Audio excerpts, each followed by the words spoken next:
Hello guys, I M Sam. വെറും സാമല്ല,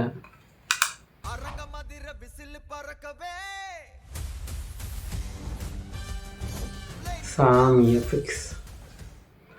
അപ്പം നമ്മളിന്ന് വന്നിരിക്കുന്നത് കൂലിയുടെ റിവ്യൂ, വേറെ റിവ്യൂ അല്ല, ഇൻഡെപ്ത് റിവ്യൂ ആണ് കേട്ടോ. കുറച്ചേരം ക്ലാസ് ഒന്നോട്ട് ഊരി വയ്ക്കാം, കുറേ പറയാനുണ്ടേ.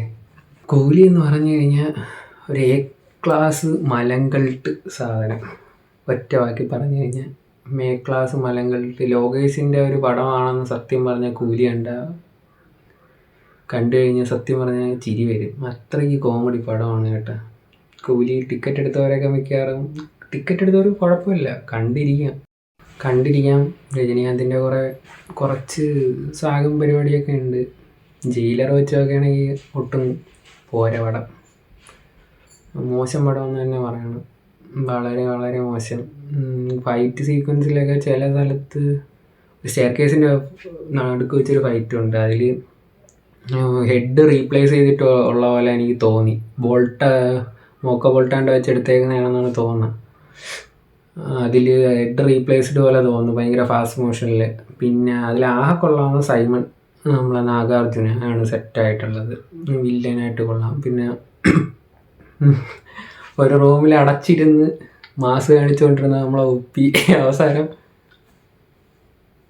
ഉണ്ടല്ലോ, ഉപ്പി ഇറങ്ങി വന്നിട്ട് ലാസ്റ്റ് സെക്കൻഡ് ഹാഫിലാണ് ലാസ്റ്റ് ഇറങ്ങി വന്നിട്ട് ഭയങ്കര ബിൽഡപ്പിലൊക്കെ നമ്മളെ ജയിലറിലെ മറ്റേ ടിഷ്യൂ പേപ്പർ കൊണ്ടുവച്ചിട്ട് ഒരു മാസ് കാണിക്കുമല്ലോ, അതാണൊക്കെ ഇറങ്ങി വന്നിട്ട് ഒരുത്തനെ ഇടിച്ചൊക്കെ ഇട്ടിട്ട് നമ്മളെ മലയാളത്തിൽ എയർമാനെ കണക്ക് ഇങ്ങനെ എയറൊക്കെ പിടിച്ച് നിൽക്കും കേട്ടോ. എയറൊക്കെ പിടിച്ച് നിന്നിട്ട് ഫൈറ്റൊക്കെ ഒരു ഇടിയൊക്കെ കഴിഞ്ഞിട്ട് ഉടനെ നമ്മൾ ഭയങ്കര ഗാംഭീര്യ സൗണ്ടൊന്നും പറഞ്ഞിരിക്കുക. അണ്ണാ എന്തൊരു പറ്റിയണ്ണാ ഇത്? സത്യം പറയാനല്ല, ചിരിച്ച് സത്യം പറഞ്ഞ മണ്ണ്. ഭയങ്കര ഗാംഭീര്യത്തിൽ കാര്യമൊക്കെ നമ്മളെ ഫൈറ്റൊക്കെ കഴിഞ്ഞിട്ട് ഇങ്ങനെ ഇരിക്കുമ്പം ഗാംഭീര്യത്തോടെ ഒരു ശബ്ദം വരുമെന്നും പറഞ്ഞ് പ്രതീക്ഷിച്ചിരുന്നപ്പോൾ എന്താ എണ്ണ ഇവിടെ പറ്റിയത്? ഇവിടെ ഞാനുണ്ടെണ്ണ. സത്യം പറയാനല്ല, ചിരിച്ചു ഉപ്പാട് വന്ന സീൻ. സൗബിൻ്റെ കാര്യം പറഞ്ഞു കഴിഞ്ഞാൽ ഒരു എ ക്ലാസ് മലങ്കൾട്ട് വാണം ക്യാരക്ടർ, ഒരു ചാപ്പിളി കഥാപാത്രം, ഒരു കുണയ്ക്കും ഇല്ലാത്തൊരു ഊമ്പിയ കഥാപാത്രം. അതാണ് ഒറ്റവാക്കി പറയുകയാണെങ്കിൽ ഒരു മാസ് മലങ്കൾട്ട് സൗബിൻ. മാസ് മലങ്കൾട്ടാണ് സൗബിൻ, വേറൊന്നുമില്ല. ഇതുപോലൊരു ഊമ്പിയ ക്യാരക്ടർ എൻ്റെ ലൈഫിൽ ഞാൻ കണ്ടിട്ടില്ല.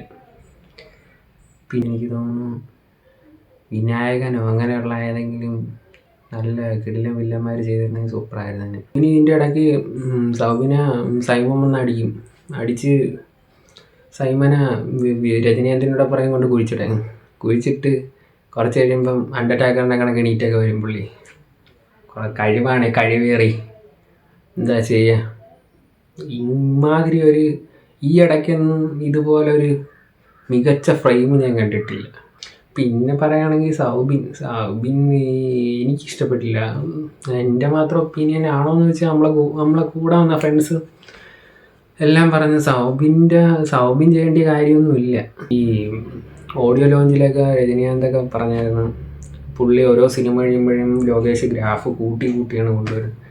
എനിക്ക് തോന്നിയെന്ന് പറഞ്ഞു കഴിഞ്ഞാൽ പുള്ളി വിക്രം കഴിഞ്ഞ് കുറച്ച് താഴെ ലിയോ, പിന്നെ ഒരൊറ്റ പോക്കാ താഴോട്ട് ലിഫ്റ്റ് പൊട്ടി കണക്ക്. ഇനി അതിൽ നിന്ന് കയറി വരണമെങ്കിൽ മിക്കവാറും കൈദി 2 വിക്രം 2 ഒക്കെ വേണ്ടി വരും. ഏതാണ്ട് 1 വർഷം കൊണ്ട് എടുത്ത് എഴുതിയെന്നൊക്കെയാണ് പറയണത്. അത്രയ്ക്കുണ്ട്. എല്ലാവരും പോയി കാണാൻ വേണ്ടിയുള്ള അത്രയ്ക്ക്. നമ്മൾ സീറ്റിൻ്റെ അറ്റത്തിരിക്കും, നമ്മളാ സീറ്റിൻ്റെ അറ്റത്ത് നമ്മളിരിക്കുമ്പോൾ നമ്മളെ സാധനം അപ്പുറത്തെ സീറ്റിൽ തട്ടും. അങ്ങനത്തെ ഒരു രീതിയിലാണ് ഇത് ചെയ്തു വെച്ചത്. അതുപോലെ ലോകേഷ് പറഞ്ഞ വേറൊരു സാധനമാണ് വാച്ച് എൻ്റെ കയ്യിൽ ഇല്ല കേട്ടോ. വാച്ച് ഇല്ലാത്തതുകൊണ്ടാണ് ഞാൻ കാണിക്കാത്തത്. വാച്ച് ഇതിൽ പ്രധാന ഒരു റോളാണെന്ന്. എന്തിനോ വേണ്ടി തിളയ്ക്കുന്ന സാമ്പാർ, അതുപോലെ എന്തിനോ വേണ്ടി തിളച്ച വാച്ച് ലാസ്റ്റ് ഒരു സീനിൽ എന്നിട്ട് നാഗാർജുനയുടെ കഴുത്തിലൊക്കെ എങ്ങനെയൊക്കെ കുരുക്കിട്ടൊക്കെ പിടിക്കുന്നുണ്ട്. സംഭവം ഒരുമാതിരി ചൂപ്പിയ പരിപാടിയൊക്കെയാണ് ഇതിനകത്ത് കാണിക്കുന്നത്.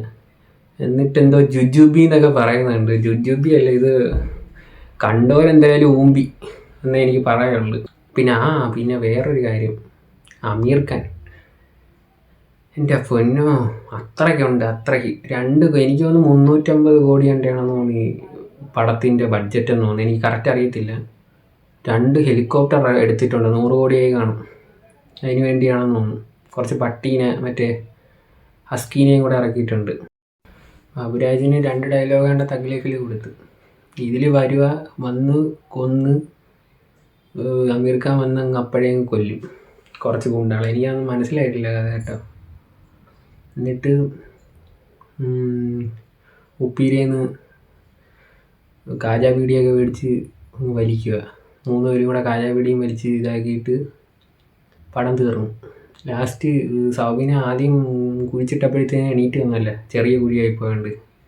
പ്രാവശ്യം JCB ഒക്കെ വിളിച്ച് വലിയ കുഴിയെടുത്ത്, ഒരു 2 ആനേനെ കുഴിച്ചിടാനുള്ള കുഴിയെടുത്തിട്ട് അതും VFX അതിൽ അങ്ങോട്ടങ്ങ് തള്ളിയിടുക. അപ്പോഴീ പടം തീർന്നു. ഇപ്പം കണ്ടോ ഇരിക്കട്ട്, ഈ പടം ഇനി കാണാൻ പോണവരെ ആലോചിച്ചും കണ്ടും കാണാൻ പോവാം. ഇല്ലെങ്കിൽ 150 160 രൂപയും കൺവീനിയൻസ് ഫീയും ചേർത്ത് 190 രൂപ 200 രൂപയും പടം ആ പൈസ അങ്ങ് പോയി കിട്ടും. ആ പടത്തിന് പോയ പൈസ അങ്ങ് പോയി കിട്ടും. അതുപോലെ തന്നെ ഈ പടത്തിൽ പറയാനുള്ളതായിട്ട് നമുക്ക് ആ സ്റ്റെയർ കേസിലെ കുറച്ച് സീൻസ്, ആ സ്റ്റെയർ കേസിനെ നടുക്ക് വെച്ചിട്ട് ബോക്കോ ബോൾട്ടിലാണ്ടാണ് എടുത്തേക്കുന്നതെന്ന് തോന്നുന്നത്. അത് കുറച്ച് കൊള്ളാം. അതിൽ ഹെഡ് റീപ്ലേസ്ഡ് ആണ്. എനിക്ക് കണ്ടപ്പോൾ അങ്ങനെയാണ് തോന്നിയത്. ഒരു കൊണക്കും കൊള്ളാത്ത ഒരു പടം. ഒരു കൂലിയല്ല, ഇത് കൈക്കൂലി. ഇത് ധ്യാൻ്റെ കൈക്കൂലി സ്പൂഫ് എടുത്താൽ എങ്ങനെയുണ്ട് അതുപോലെ ഇരിക്കും. ഇതിൻ്റെ കുറച്ച് ഒരു 10 മിനിറ്റോളം ഉണ്ട് ഒരു കുറച്ച് ബാക്ക് പോർഷൻ, രജനീകാന്തിൻ്റെ കുറച്ച് പഴയ പോർഷൻസ് കാണിക്കും കേട്ടോ. അത് സൂപ്പറായിട്ട് ചെയ്തിട്ടുണ്ട്, ഒന്നും പറയാനില്ല. സൂപ്പർ എന്ന് പറഞ്ഞാൽ ഔട്ട് ഓഫ് ദ വേൾഡ് സാധനമാണ് ചെയ്ത് വെച്ചേക്കുന്നത്. നല്ല DAGയും പരിപാടിയൊക്കെ ചെയ്ത്. അതിനകത്തും കോമഡി വേറെ ഒന്നുമല്ല, ഉപ്പി ഉണ്ടല്ലോ. ഉപ്പിയുടെ ചില സീൻസിൽ കഴുത്തിലൊക്കെ റിങ്കിൾസൊക്കെ കാണാം. 2-3 സീനിൽ ഉണ്ട്, ചില സീനിലില്ല. ഉപ്പി പഴയ പോലെ തന്നെ ഒരു വ്യത്യാസമില്ല. പക്ഷേ അതിൽ സത്യരാജ് പുള്ളിയും രജനീകാന്തും സൂപ്പറായിട്ട് DAG കറക്റ്റായിട്ട് വന്നിട്ടുണ്ട്. പിന്നെ ശ്രുതി ഹാസൻ കയറുന്ന പടങ്ങളെല്ലാം അങ്ങനെ ബോംബിട്ടങ്ങ് തകർക്കുക. ശ്രുതി ഹാസൻ അതെനിക്ക് തോന്നി കമലഹാസൻ വിക്രം രൂപ എടുത്ത് സെറ്റായല്ലോ. അപ്പം അച്ഛൻ പറഞ്ഞു വിട്ട് വേണം സൂപ്പർ സ്റ്റാറിനെ ഒരു സൈഡാകെ. ബോംബിട്ടങ്ങ് തകർക്കുക. സലാറിൽ കയറി സലാറ് ബോംബിട്ട് തകർത്തായിരുന്നു. പിന്നെ ഇപ്പം ഇതിൽ വന്ന് ബോംബിട്ടിട്ടുണ്ട്. ശ്രുതി ഹാസൻ്റെ ഒരു കോമഡി പരിപാടി എന്ന് പറഞ്ഞാലേ, ഒരു വില്ലൻ വന്ന് ശ്രുതി ഹാസൻ്റെ വയറ്റിൽ ചവിട്ടുക കേട്ടാ. ഇങ്ങനെ അങ്ങ് നിൽക്കുക, ഒരു 2 മിനിറ്റ് വരെ ഇങ്ങനെ നിൽക്കുക. അടുത്ത ആൾ വന്ന് വിളിക്കുന്നവരെ ഇങ്ങനെ നിൽക്കുക. എന്തോന്നാ ഇത്, എനിക്ക് മനസ്സിലാവുന്നില്ല. എന്തൊരു അപരാധമൊക്കെയാണ് ആ കാണിച്ചിരിക്കുന്നത്. ഇത് ലോകേഷിൻ്റെ പടമാണെന്ന് എനിക്ക് പലപ്പോഴും തോന്നി കേട്ടാ. പിന്നെ രജനീകാന്ത് ആദ്യം പെൺപിള്ളേരുടെ അടുത്തൊക്കെ പറയും അടി വരുമ്പോൾ നമുക്ക് പിറകെ കണ്ണു വേണം, ബേക്ക് കണ്ണു വേണം, സൈഡിൽ കണ്ണു വേണം എന്നൊക്കെ. സാധനം കൊതത്തിന് തന്നെ കിട്ടും. വാളെടുത്ത് അങ്ങ് എറിഞ്ഞു കൊടുക്കുമ്പോൾ കിട്ടും മുഖത്ത്. അപ്പം ആരും ഇതൊക്കെ OTT ഇറങ്ങുമ്പോഴത്തേന് ഏറിപ്പോണ്ടിയ സാധനങ്ങളാണ് ഞാൻ ഈ പറഞ്ഞുകൊണ്ടിരിക്കുന്നത്. പിന്നെ ഈ അമീർ ഖാൻ്റെ ഒരു ബീഡി കാജാ ബീഡിയുടെ പരിപാടിയുണ്ട്. അത് നിങ്ങൾ എഴുതി വെച്ചോ, OTT ഇറങ്ങുമ്പോഴത്തേന് അത് ടോപ്പ് ഓഫ് ദ ഇയർ ആയിരിക്കും സാധനം. അപ്പം നമുക്ക് അടുത്ത പടം റിവ്യൂ സന്ധിക്കുന്നവരെ പിന്നെ കാണാം. C you next video.